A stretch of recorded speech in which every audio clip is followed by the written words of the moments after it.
Well, in about half of the patients, cancer cells disappeared from blood or bone marrow over the first 12 months.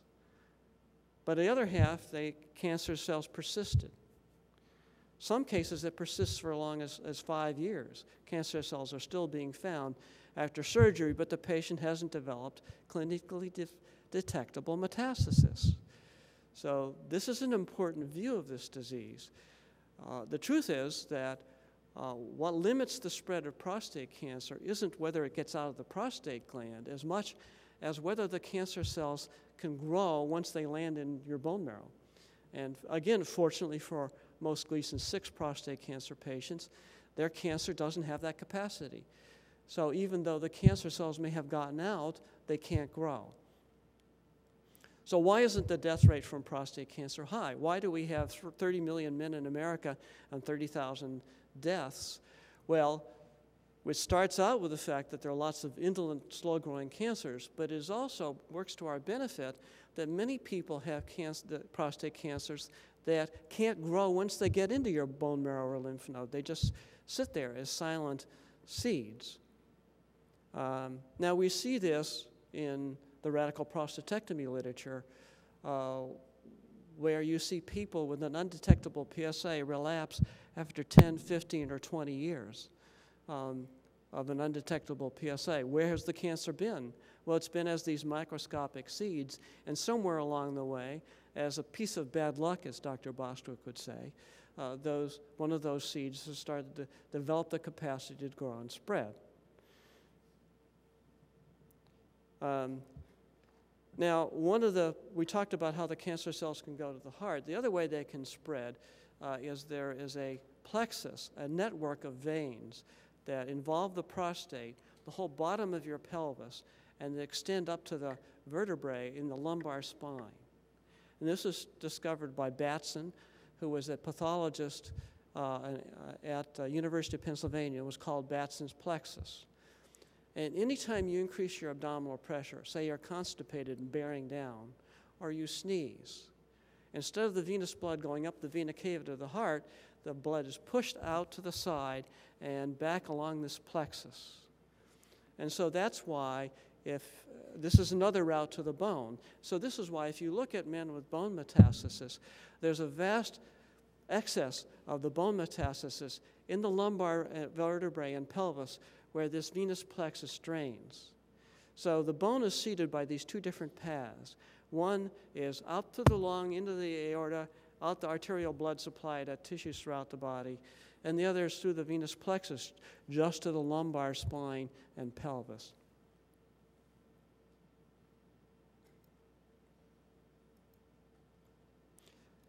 So one of the things that I'd like to emphasize, the fact that Dr. Lang and others can pick up cancer cells in your venous blood of your forearm is really an astounding thing.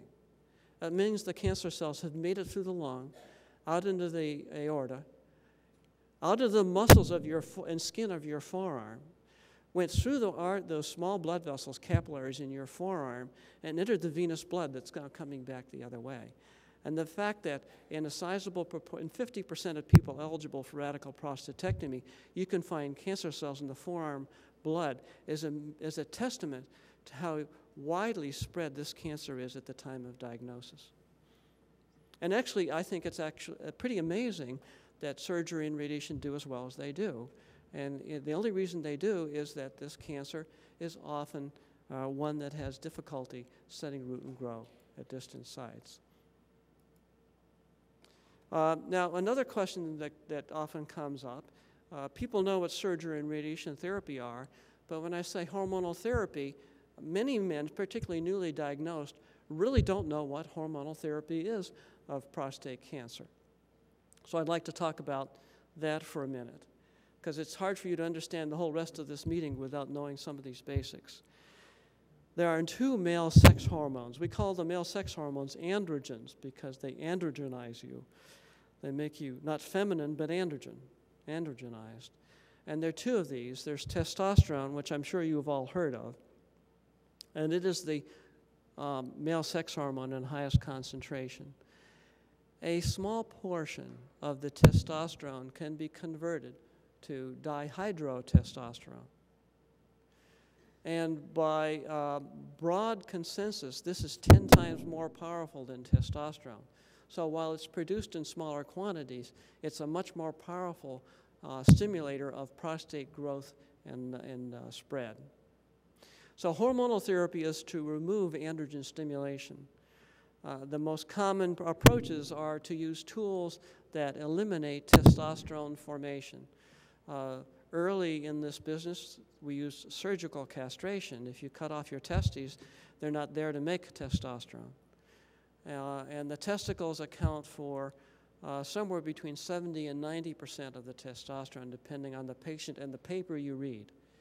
The remainder of the testosterone starts with the adrenal gland making precursors of testosterone that are then converted to testosterone in tissues throughout the body, including skin.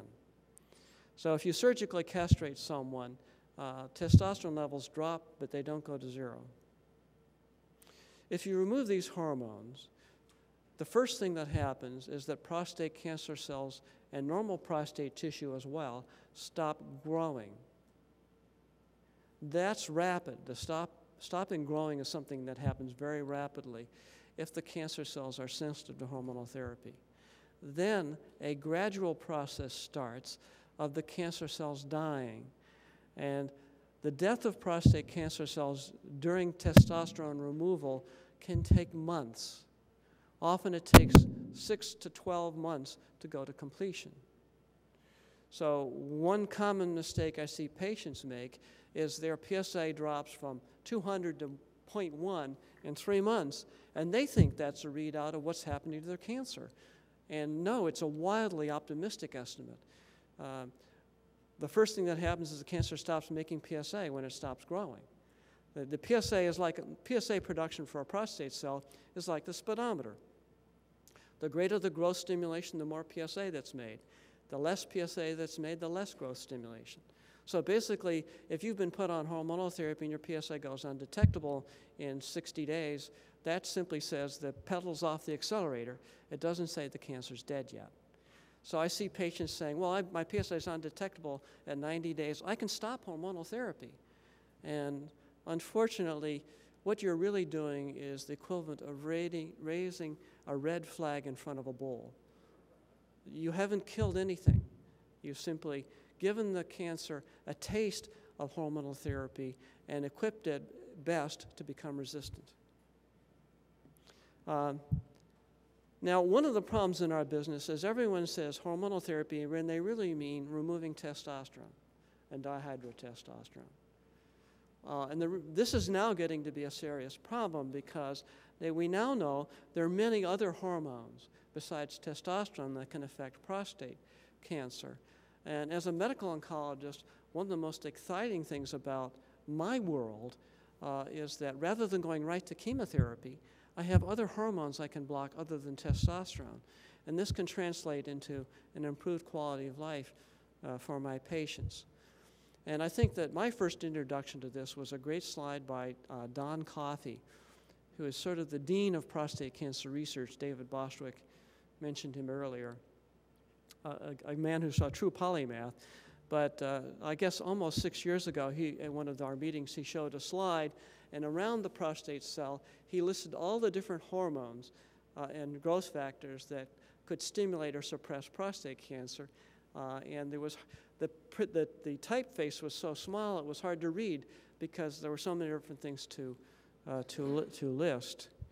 One of the ones that's going to that has proved very important and has had a recent rebirth is estrogen, the female sex hormone, which acts directly on prostate cancer cells to cause them to commit suicide and also prevents testosterone from being produced. So just to give you an example. So when I say hormonal therapy, the first thing you have to ask yourself, is that speaker talking about testosterone, or is he being sloppy and talking about some other hormone and not letting you know what's afoot here?